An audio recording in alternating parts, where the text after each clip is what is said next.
ইফতার সামনে রেখে ছোট্ট একটি দোয়া 11 বার পড়ুন, সকল গুনাহ আল্লাহ ক্ষমা করে দিবেন। মনে রাখবেন, ইফতারের পূর্ব মুহূর্তে আমরা অনেকেই সময়টাকে নষ্ট করে ফেলি। ইফতারের পূর্বে আপনার সময়টাকে নষ্ট করবেন না।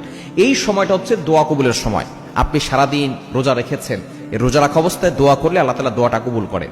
রোজা রাখা অবস্থায় একেবারে শেষ মুহূর্তে আপনি ইফতারকে সামনে নিয়ে বসেছেন। আপনি চাইলে খেতে পারেন, কিন্তু আপনি খাচ্ছেন না।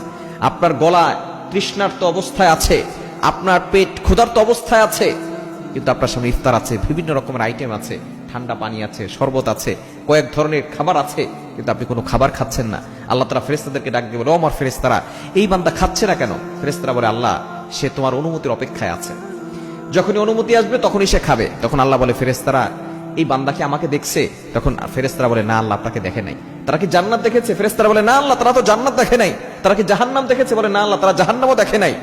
তখন আল্লাহ পাক রব্বুল আলামিন ফেরেশতাদেরকে ডাক দিয়ে বলে, ও আমার ফেরেশতারা, যে সকল বান্দারা আমি আল্লাহকে খুশি করার জন্য তারা না খেয়ে আছে, ক্ষুধার্ত পেট নিয়ে খাবার সামনে নিয়ে বসে আছে, এই ব্যক্তি এখন যেই দোয়া করবে আমি আল্লাহ তাআলা সেই দোয়াটাই কবুল করে নিব। এজন্য এই সময় তার দোয়া কবুলের সময়। অনেক মা বোনরা আছেন, এই সময় আপনি ইফতার বানানো নিয়ে ব্যস্ত থাকেন, পেঁয়াজু আলুর চপ শরবত বানানো নিয়ে ব্যস্ত থাকেন, প্রতিদিন আপনার ব্যস্ততার সময় কাটছে, আপনি দোয়া কবুলের সময় দোয়া করতে পারছেন না। এই সময় একটা দোয়া পড়বেন, ইয়া ওয়াসিআল ফাদলি ইগফিরলি, ইয়া ওয়াসিআল ফাদলি ইগফিরলি, ইয়া ওয়াসিআল ফাদলি ইগফিরলি।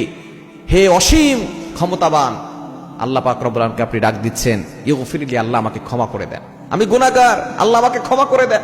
ইয়া ওয়াসিআল ফাদলি ইগফিরলি। আমরা অনেকেই আছি এই ইফতারের পূর্ব মুহূর্তে মোবাইল নিয়ে রিলস ভিডিও দেখতে থাকি, বিভিন্ন ধরনের টিকটক ভিডিও দেখতে থাকি, অনেকে কথা বলতে থাকে, অনেক ধরনের আয়োজন হয়, বিভিন্ন ধরনের কথা হয়, কিন্তু এই সময় আপনি 10 মিনিট আগে ইফতারকে সামনে নিয়ে বসে যাবেন।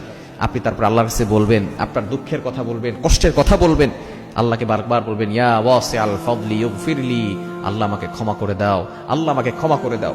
না, যে ব্যক্তি রমজান পেল আর নিজের গুনাহ ক্ষমা করতে পারলো না, তার মতো হতভাগার কপাল পোড়া কেউ হতে পারে না।